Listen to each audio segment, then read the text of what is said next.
수치와 슬픔에 대한 간절한 회개기도라는 주제로 말씀을 상고해 보고자 합니다.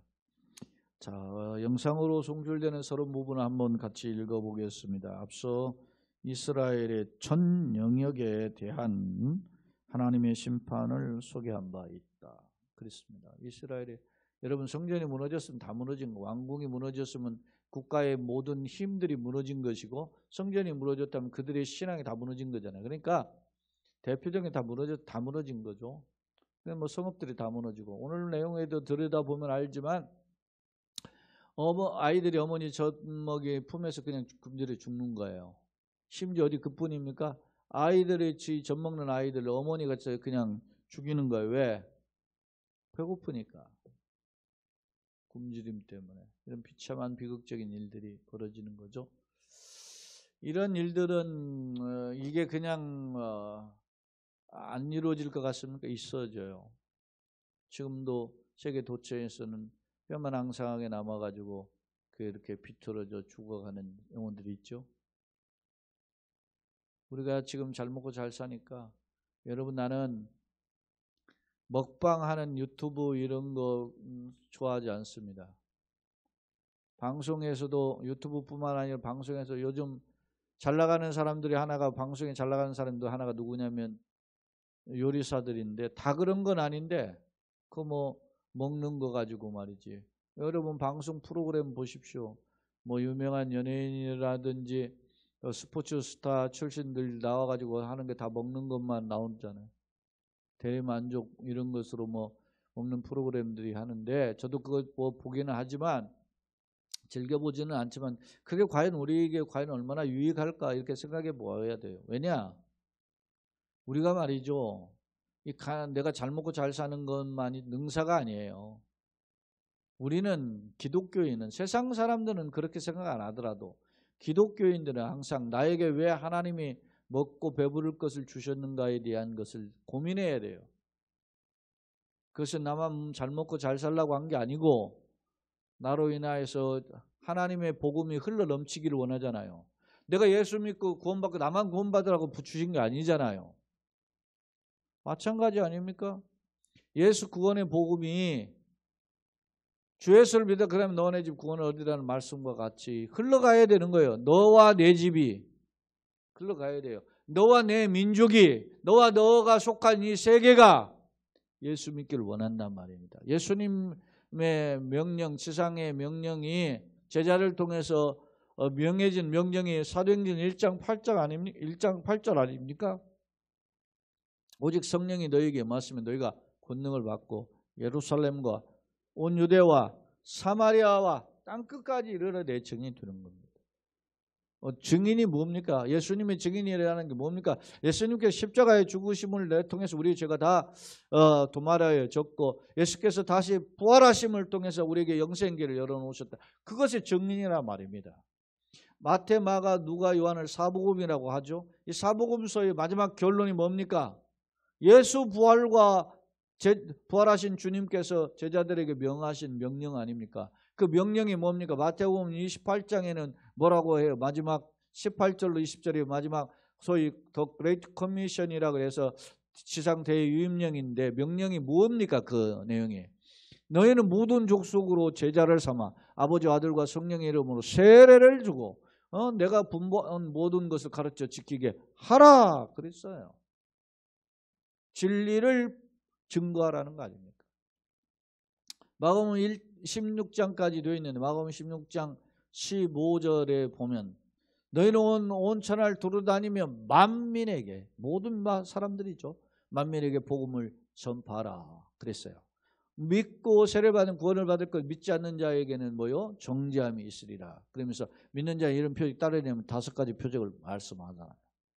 누가복음에서는 예수께서 부활하시고 제자들에게 나타나 너희는 이 일의 증인이라. 너희들이 보고 들은 목격한 예수 십자가 예수 부활의 증인이라 그랬어요. 바울이 여기에 있지 않았던 바울이 예수님을 다메섹 도상에서 만났죠.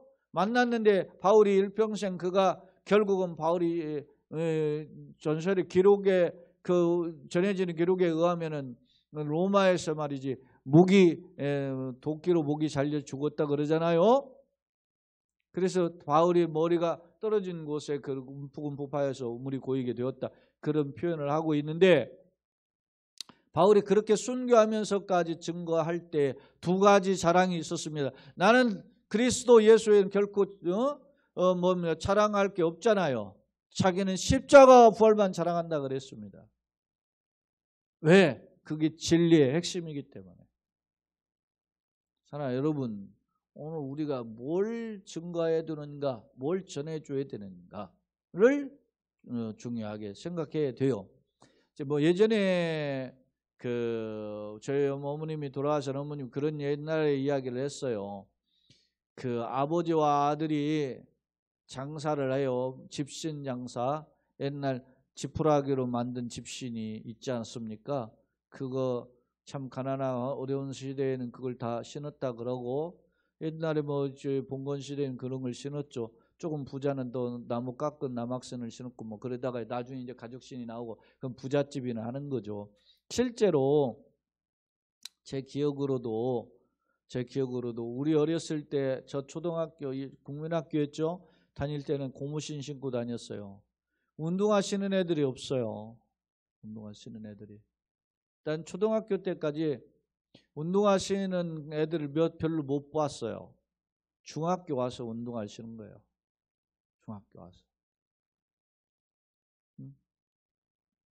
그러니까 고무신 신었던 아이들은 운동화 신는 집에 얼마나 부러워했는지 몰라요. 근데 고무신도 옛날에 진짜표가 있고 왕자표가 있고 그랬는데 그랬어. 지금 세상 참 좋아져서 여러 켤레의 신발을 가지고 살고 있죠. 저도 제 운동화 누가 선물도 하고 제가도 샀고, 우리 교우 중에서도 선물한 분도 있고, 또 우리 딸들이나 아들이 신발 선물해 준 것도 있고, 그래가지고 제가 신발이 풍년인데 참 어떤 때는 미안해요. 이게 내가 너무 많다. 많은 것은 아니지 그렇다고 해서 무슨 신발이 10켤레나 되나 그런 것도 아니잖아요. 네? 구두도 달랑 하나 다른 것도 있는데 제가 그냥 그렇게 여러 개 안 신어요. 운동화도 하나나 둘이나 이게 그냥 신지. 제가 이야기가 다른 각도로 갔는데 앞서 있잖아요. 먹방 하시는 분들, 정신 차려야 돼. 세상은 잘 모르지. 그러나 주님의 사랑이 있다면 그래 좀 정신 차려야 돼. 자, 이야기가 다시 본문으로 와서 이스라엘 삶의 영역에 왔어요. 황폐화된 성을 바라보며 슬픔에 빠진 백성들의 탄식과 부르짖음을 기록하고 있다. 나라가 왕궁이 무너지고 성읍들이 다 무너지고 심지어 예루살렘 성전 아무리 다 성전의 그릇들이 끌려 다 가져갔어. 질질질질. 그렇다면 무엇이 이런 예루살렘 백성으로 이런 비참한 고통에 빠지는가? 멸망의 원인이 뭐냐 이거예요. 여러 가지 있죠. 우상숭배, 불순종 있는데 오늘 본문에서는 그 원인을 한 가지 드러내는데 그 원인이 뭐냐면 거짓 선지자를 쫓아갔단 말입니다. 진리를 말씀하는 선지자에게는 귀를 안 그려요. 거짓 선지자를 쫓아가. 예레미야 시절에 거짓 선지자 대표적인 선지자가 하나니 아닙니까? 와가지고 예레미야의 멍에를 꺾어버리지 않았어요. 거짓 선지자가 활을 쳐요. 오늘날도 말이지 이단들 구름대처럼 밀려들잖아요. 진리를 말하면 안 와. 그리고 세상에서 잘 먹고 잘 사는 거 어떻게 이야기 안 해주면 거기에서만 깔깔깔깔하고. 저는 그래서 개인적으로 부흥회라는 것이 다 나쁜 것은 아니지만 부흥회 들어가고 여러분 보세요. 묻다가 했는데 뭐가 남습니까? 진리의 말씀, 내가 정말 간절히 붙잡아야 될 생명의 말씀의 가치를 내가 발견해야 된다 말이에요. 오늘 이 시간에도 우리가 목사가 강단을 통해서 한 35분 전해지는 이 말씀이 여러분의 마음에 붙들리는 그런 역사가 있기를 예수님의 이름으로 축원합니다. 아멘. 오늘 이스라엘 돌이켜 보는 거예요. 제가 반추해 보는 거죠. 지금 멸망했어요. 왜 망했는가? 멸망한 삼상을 보니까 아기가 어머니 품 안에서 그냥 탈진해가지고 다 죽어버리는 거예요. 왜? 먹을 게 없으니까. 심지어는 그 죽은 아이를 그걸 지금 뭐 서로 먹자고 말이지 음식이 없으니까 이런 비참한 현상, 비극적 현상이 일어납니다. 여러분 당대 최고가 누굽니까? 제사장 아닙니까? 우리가 마지막 22절 뭐 근데 20절, 21, 22절 보면 알지만은 거기 보면 당대 최고의 제사장이 성전에서 인정받고 화려했던 그 제사장이 막 성전에서 비참하게 죽는 거예요. 왜 그래요? 다 빼앗긴다. 왜 이러는가? 거짓을 쫓았기 때문이다. 한편 절망 중에서도 다시 일어설 수 있는 비결이 있어요. 그 절망으로 하고만 끝나면 이게 의미가 없는데 이 슬픈 에카라는 이 노래에도 어찌하여 슬프다라는 이런 노래 탄식에도 소망의 기도가 담겨져 있어요. 특히 3장에 가면 이제 구체적으로 나오는데 오늘 본문에서는 우리가 살 길은 어떻게 해요? 당자가 문제를 해서 저 허락방탕하고 그 문제 프로블럼 차일드죠. 그러나 그가 아버지 품으로 돌아올 때는 살지 않습니까? 회개란 주님께 돌아가는 거잖아요. 그런 자는 살 수 있다라는 점을 오늘 본문에서 보여줘요. 한번 내용을 들여다 보겠습니다. 자, 성경으로 와서 11절 내 눈이 눈물에 상하며 내 창자가 끊어지며 내 간이 땅에 쏟아졌으니 여러분 이 세 분 내 눈이 눈물에 상해. 여러분이 막 하도 눈물을 흘리니까 막 눈이 이렇게 상해졌다. 내 창자가 끊어졌다. 간이 땅에 쏟아졌다. 이게 뭡니까? 특별히 여러분요. 창자는 이스라엘의 그 전통적인 개념에 보면 창자는 감정의 그 감정이 창자에서 그 올라온다 이렇게 생각하고 있었어요. 응? 그러니까 창자가 끊어진다라는 말엔 감정적 요소가 가는 정신적인 요소 이렇게 표현을 해요. 그런 요소가 다 말이지 감정과 정신적 요소 뭐 혼란 뒤범벅되어 있는 이런 상태의 모습을 보여준다 그랬어요. 제가 이게 사실 이 창자가 끊어지며라고 하는 게 하마름 메룸 에아이라고 하는 이 제 히브리어를 들여다 보니까 창자가 감정, 의지, 마음의 좌소다 이렇게 이야기했어요. 그래서 예전에는 뭐 이 창자 4장이잖아요. 이 4장을 성전에서 이렇게 제사의 제물을 할 때 그거를 태워요. 이거는 완전한 자기 중심을 드리는 헌신으로 보았어요.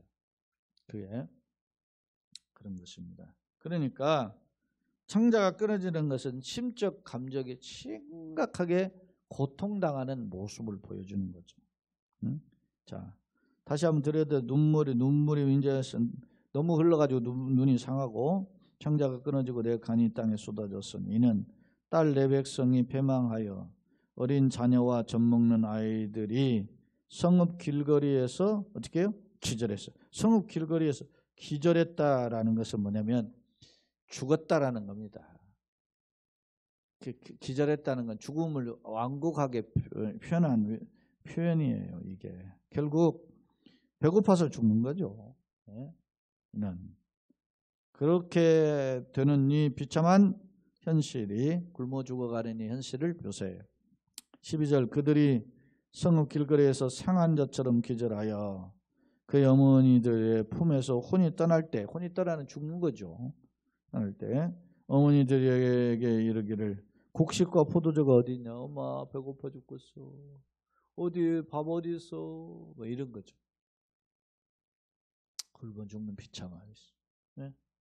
지금도 이러한 21세기를 사는 사회에 굶주려 죽는 사람들이 많잖아요.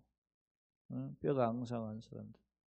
여러분 간혹 뭐 제가 뉴스 뭐 식사 때는 밤 할 때는 뉴스 채널을 보거든요. 뭐 연합뉴스 TV나 YTN 이런 걸 제가 보는데 거기 보면은 중간에 이제 공익선 광고들이 있어요. 뭐 굿네이버스를 비롯해서 월드비전 뭐 여러 단체들이 있죠. 국제기아 대책이고 뭐 이런 게 단체들이 있어요. 많기도 하더라고요. 근데 그때 그런 생각이 들어요. 저거 다 이게 광고 홍보인데 저거 그냥 뭐 소위 뭐 NGO 단체로서 무상으로 광고해 주나 아니면 유료 광고인지 그거 모르겠는데,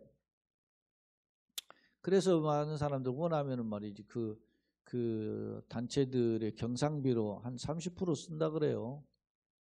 그 운영을 하려면은 거기에 일꾼들도 뭐 이렇게 그냥 손가락 빨 수 없잖아요. 그러니까 필요하죠. 근데 너무 지나치게 많이 운영비로 들어가는 것은 바람직하지 않죠. 왜냐하면 도와주라고 준 건데 자기네들 뭐 먹고 쓰면은 그렇지 않습니까? 그러니까 그런 것들도 조심해야 되는데, 또 단체들이 많으니까 서로 경쟁적으로 또 하는 것도 좀 분배가 잘 되는지 모르겠는데, 어찌됐든 거기에 보면은 그 유명 연예인이라든 이런 사람들이 그 참상들 가서 막 거기에 보면서 도와주었으면 좋겠다 이런 호소하는 멘트들 하잖아요. 나레이터로 나와서.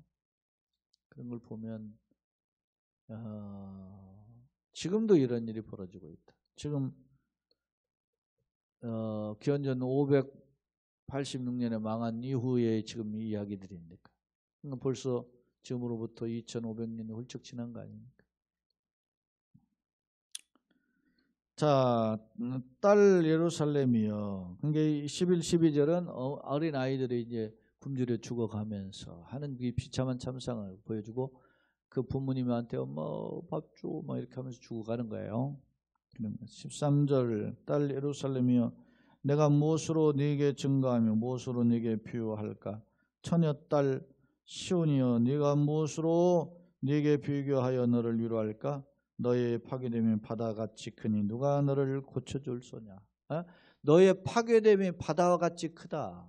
너가 고통당하는 일이 너무너무 크다는 거예요. 바다같이. 예?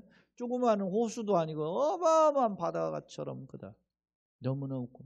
그러니까 너무 크니까 해결을 안 되는 거예요. 그런 게 있지 않습니까? 뭐 비유가 좀 그렇지만은 어떤 사람은 예를 들어서 위암 수술인다 하고서는 그렇게 이렇게 환부를 열었다가 그 뭡니까? 도로 닫잖아요. 해결 못해. 너무 확 번져가지고 이건 뭐 수술 불가능하다 이런 거잖아요. 사람이라는 병원 누가 가길 좋아합니까? 저도 지난 이렇게 위대장 내시경을 며칠 전에 했는데, 제가 오늘 보니까 인터넷으로 제 그 메일로 위내시경 결과는 대장 내시경 다음 주에 나온다고 이렇게 결과를 했어요. 근데 그 하고 영상을 이렇게 보았거든요.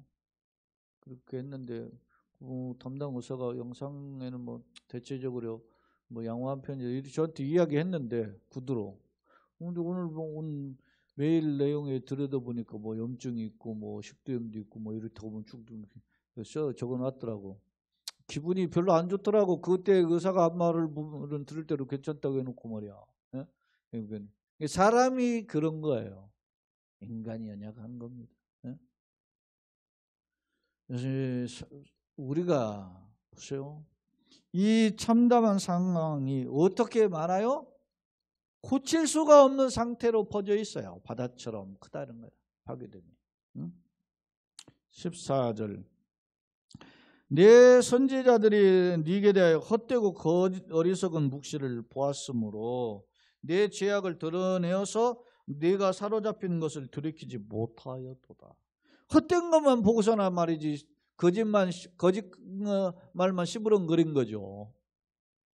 그래서 자신을 정작 들여다봐야 되는데, 그러면 예를 들어서 정진기 됐으면 정확한 진단을 해야 될 거 아닙니까? 내시경을 들여다봤으면 정확한 진단을 해야 될 거 아닙니까?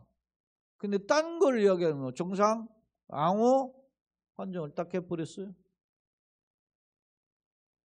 이건 아니잖아요. 이건 저 잘못 있네, 뭐가 있네요. 그렇게 이야기해야 되는데. 근데 요즘은 그 병원에서는 또 지나친 과잉 진료도 하죠. 제가 보기에는 그런 것 같아요. 한 번 더 오게끔 꼭 그냥 이 정도면 됐다고 억사나 괜찮다고 했으면 되는데 다음 주에 한번 봅시다. 아니 좀 자세히 한번 봅시다. 사진 찍어 봅시다. 막 자꾸 이렇게 해가지고 사람 말이지.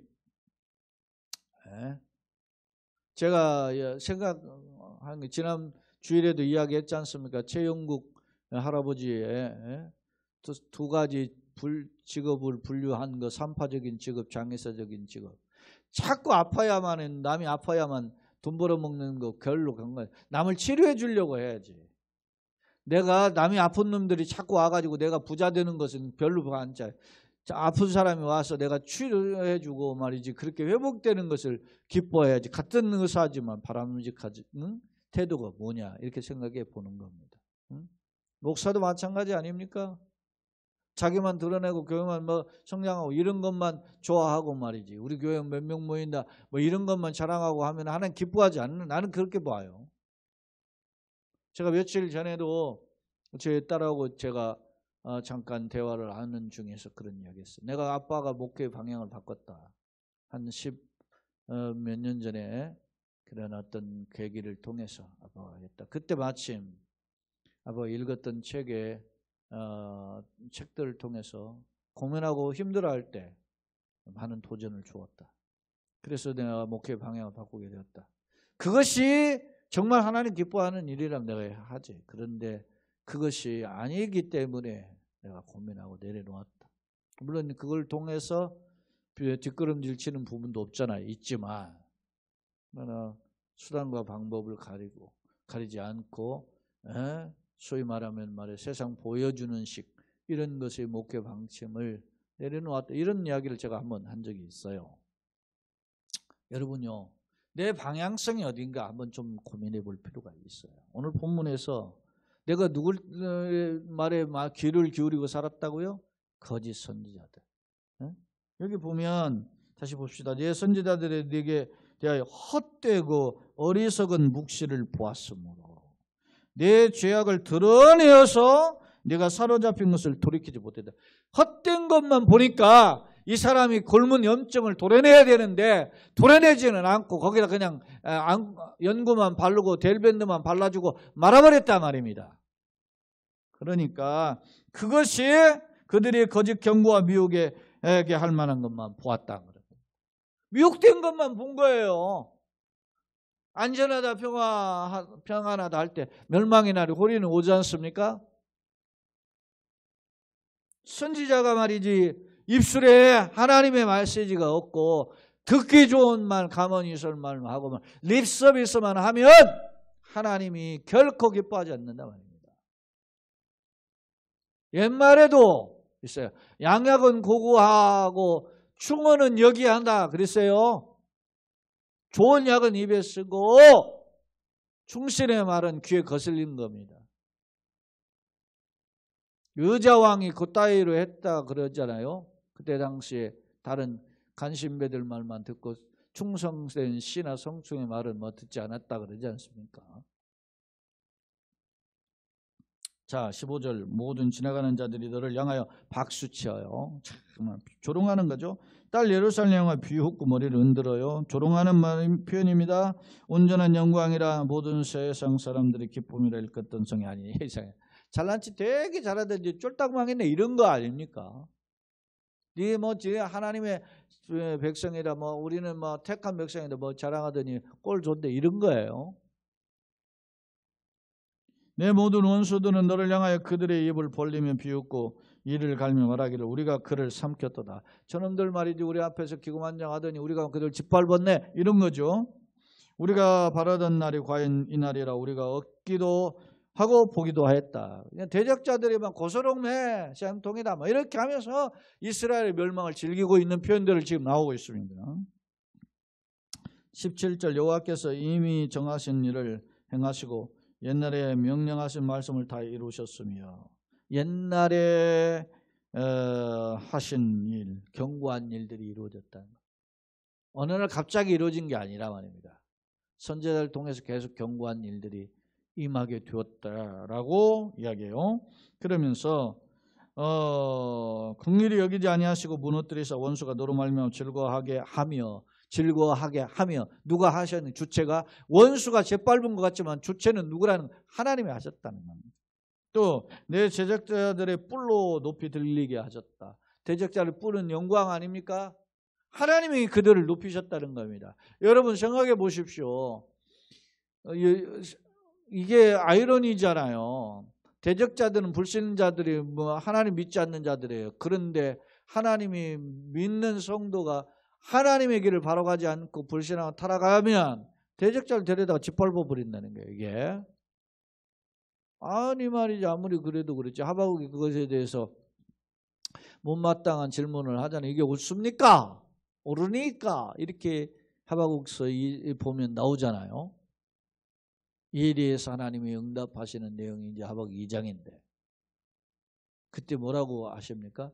정한 때가 있다는 거예요. 다 심판할 때가 있다는 거예요.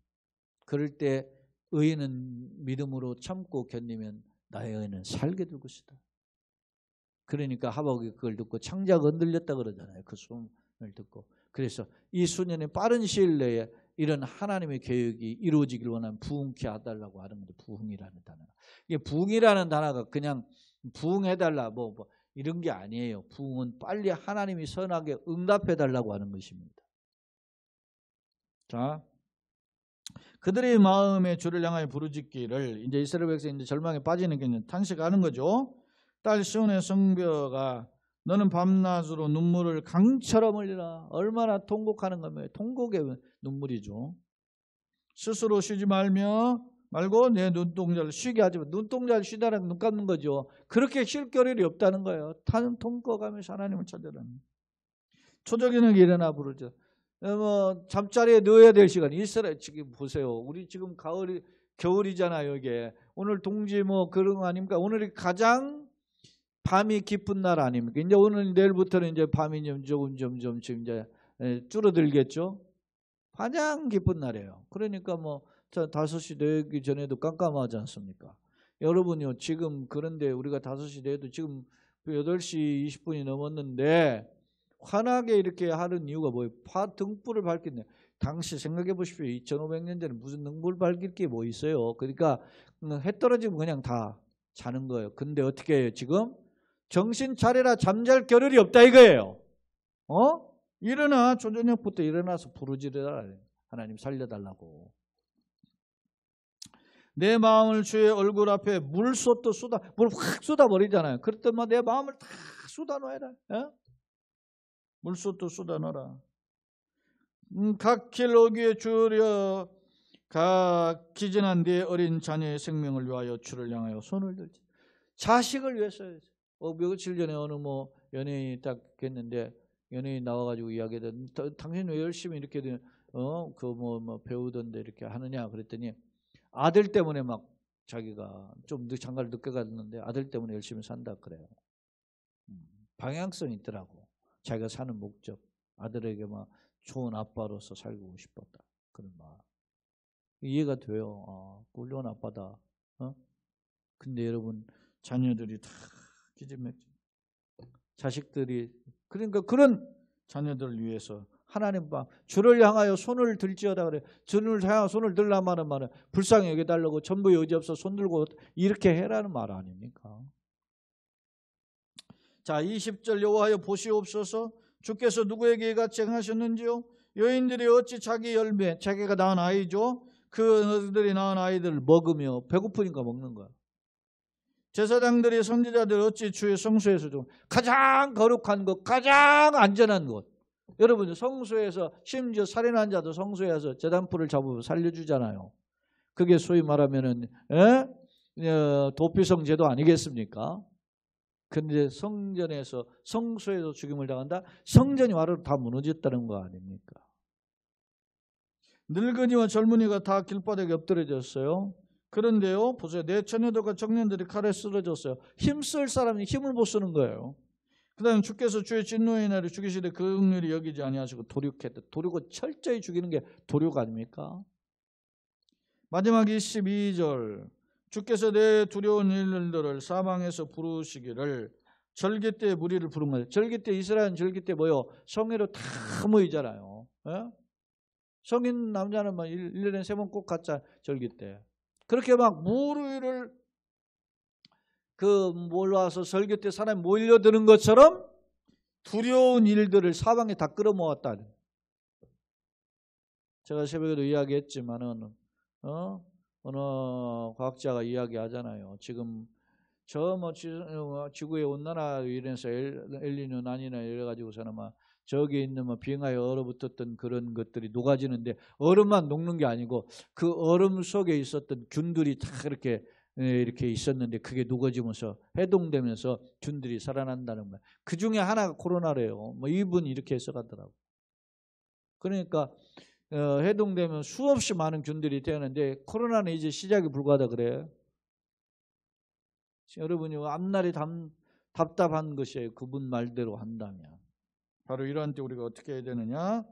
여호와께서 진노하신 날에 피하거나 남은 자가 없나이다. 피할 수가 없는 거예요. 하나님의 진노를 피할 자가 아무도 없어요.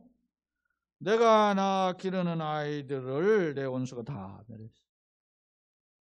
여러분요, 뭐 그러잖아요. 3차 세계대전이 오면 다 죽어 다 망한다. 피할 수가 없는 거예요. 하나님의 심판이 오는데 피할 수가 있어요? 피할 수 없어요. 그때가 언제입니까? 예수님은 다 쏘셨는데. 여러분 그때를 우리가 깨어 준비할 열처녀의 비유와 같이. 예? 여러분 한 사람 맷들 전, 2살 맷들 전 한 사람 데려가면 하나는 그 자리에 있고 그랬잖아요. 2사람 잠을 자다가 한 사람은 들림 받고 하나님 그냥 버리고 나가는 거. 그런 때가 온단 말이에요. 그건 우리가 지금 언제인지 모르죠. 자, 2번째 화면을 보겠습니다.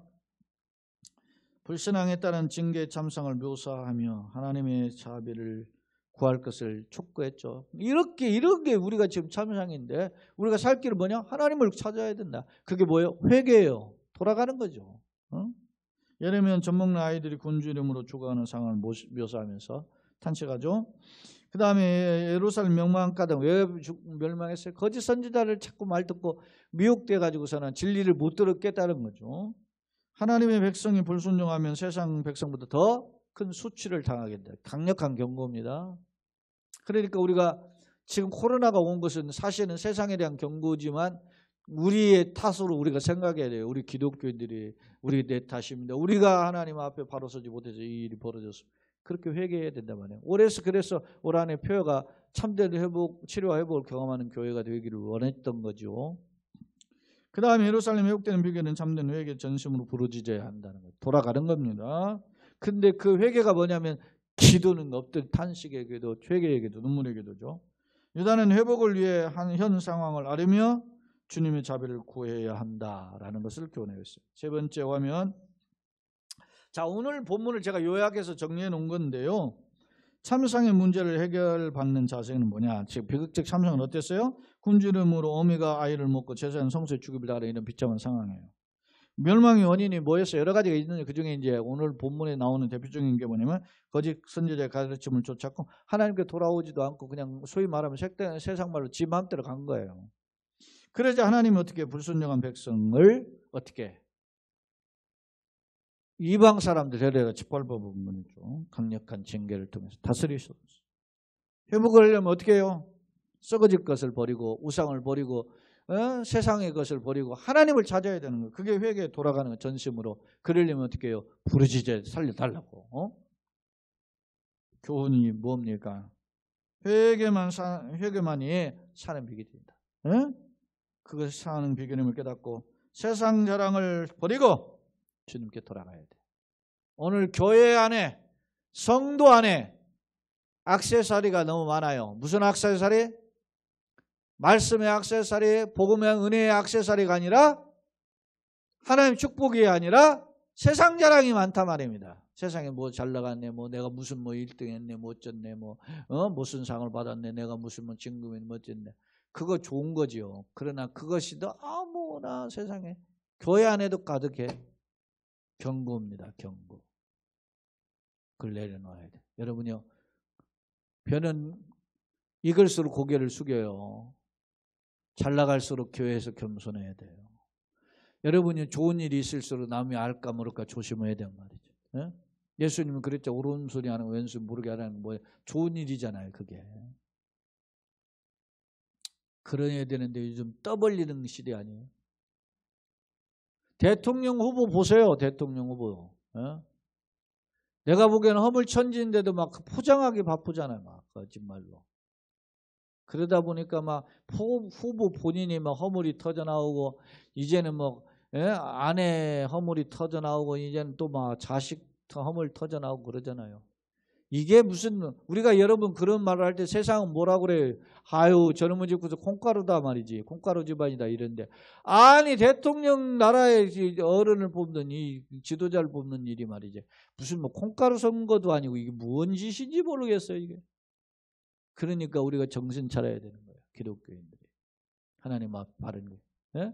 세상에 꽝 잡는 매가 전부다라는 것을 가르치는 시대 기독교에서는 예수 믿는 사람 정신 차려 그런 게 아니야. 가르쳐 줘야 되는 거 아니겠어요? 결론입니다. 본문은 이스라엘의 참남의 현실을 목도함을 통해서 몇 가지를 교훈했어요.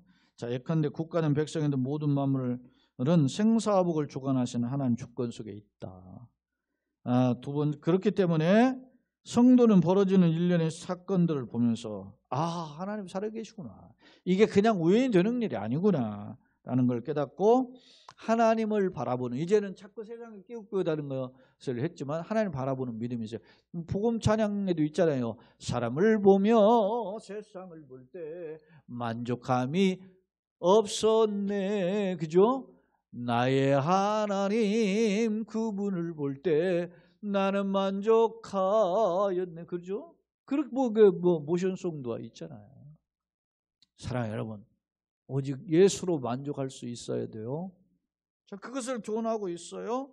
자, 또한 진정 회개 없이는 하나님의 긍휼과 은혜를 기대할 수 없다.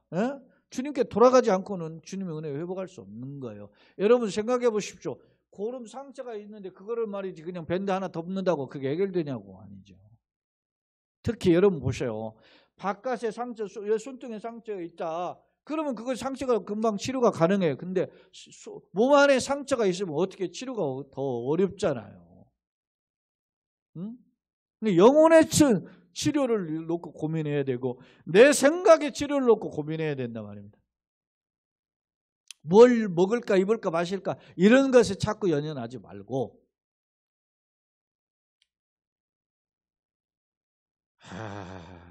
즉 하나님께 엎드리는 자는 자신의 상을 낱낱이 고백하며 자비를 구해야 돼. 하나님 불쌍해달라고 기도해야죠.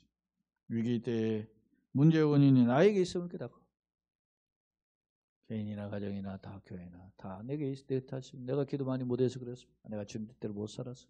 요즘 제가 참 무기력하다는 생각을 많이 해요. 내가 너무 기도했는데 참 내가 참 나는 그냥 내가 복음 전만 전하려고 했는데 뭐 이렇게 참 영향을 주는 게 없구나. 이렇게 무능할까 뭐 이런 생각 많이 하는데 주님께서 우리 마음을 감동하시고 녹이시고 이끌어 가시기를 원합니다. 바라기는 남은 열흘 채 안 되는 기간에도 유정의 미를 거두게 하시고 수만 가운데 새해를 시작하는 우리 모두가 되시고 또 교회와 가정 되기를 또 장례식을 진행하는 집사님 가정 되기를 예수님의 이름으로 축원합니다. 아멘.